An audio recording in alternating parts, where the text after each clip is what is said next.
Let's talk music videos. At a Rocket Complex, we've produced 4 so far for our YouTube channel. But how do we make and edit our music videos? And what principles do we use when we make them? Let's take a look at them now. So first, let's break down what makes up a music video. Music videos are usually made up of 2 parts. We've got the story portion, which is usually a very abstract concept. An abstract sort of portion of the music video is basically like shooting another different short film. We're mainly going to be talking about band performance in this video and how to cut in between your different clips to make them feel natural to your viewer. Before you edit, you need to think about how you're actually shooting the video. When you shoot, you need to make sure that you're using the exact track that you're making the music video to.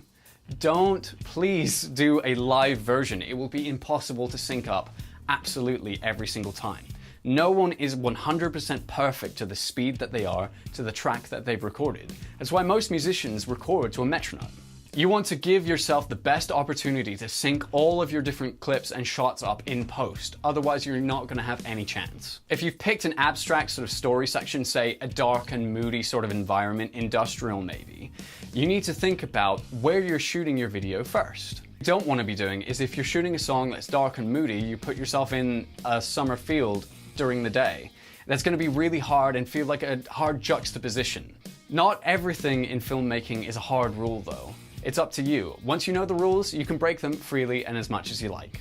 When you're shooting specifically musicians playing instruments, you need to take as many shots as possible.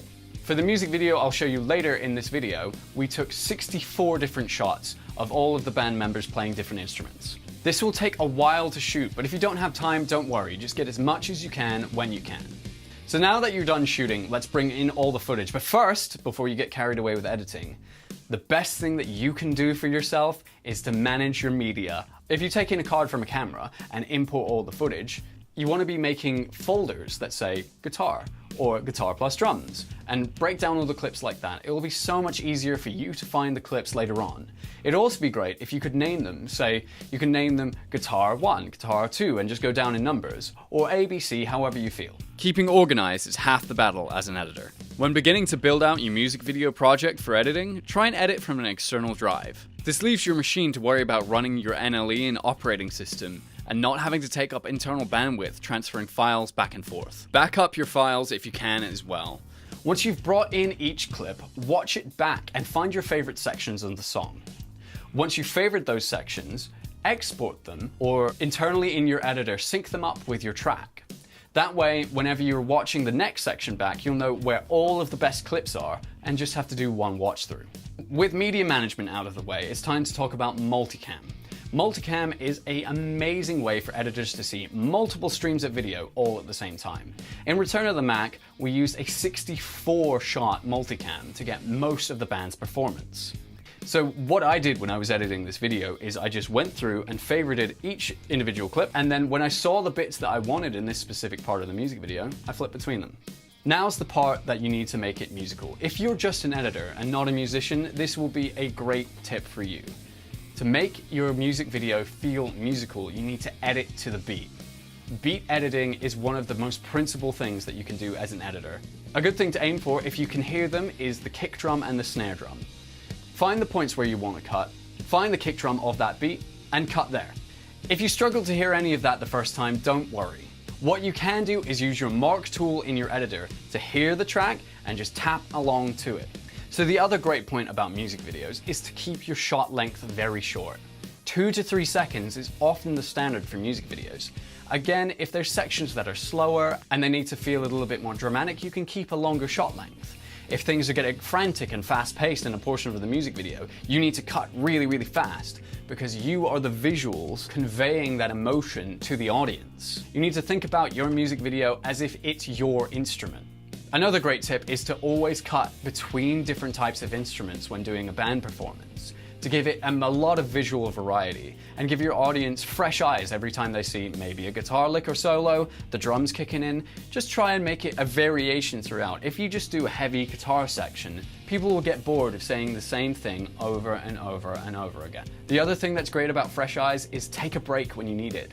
If you've been in the edit for too long, it's time to walk away, because when you come back with new, fresh, creative ideas. I think that's actually a great tip for just productivity in general. So you've cut through all of your timeline, and you've basically got the music video ready to go.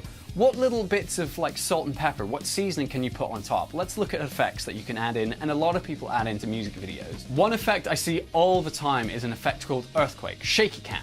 As if you've just given your cameraman like 15 Red Bulls and they're just going like, but we can add this in digitally afterwards. And it's great if you have static cameras. You can buy plugins that allow you to have fake cameramen. If you're looking for a very film-like look for your music video, film grade plugins are the best way to go. Color Finale and Magic Bullet by Red Giant are very good software to help you get the look that you want. The other one that I see all the time, especially in pop punk videos, is using light leaks, and that obscures the screen for a second. That's a great way to transition between two shots very smoothly. And the other great point is, if you're in doubt, show your video to a friend, to a family member, or to another filmmaker you know.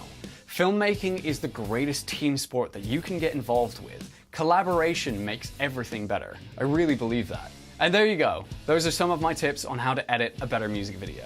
If you didn't know, A Rocket Complex is a band, and you can check us out on most good social media sites, as well as please click on the video description to see all of the music videos shown in this video. Thank you so much, and I'll see you again soon.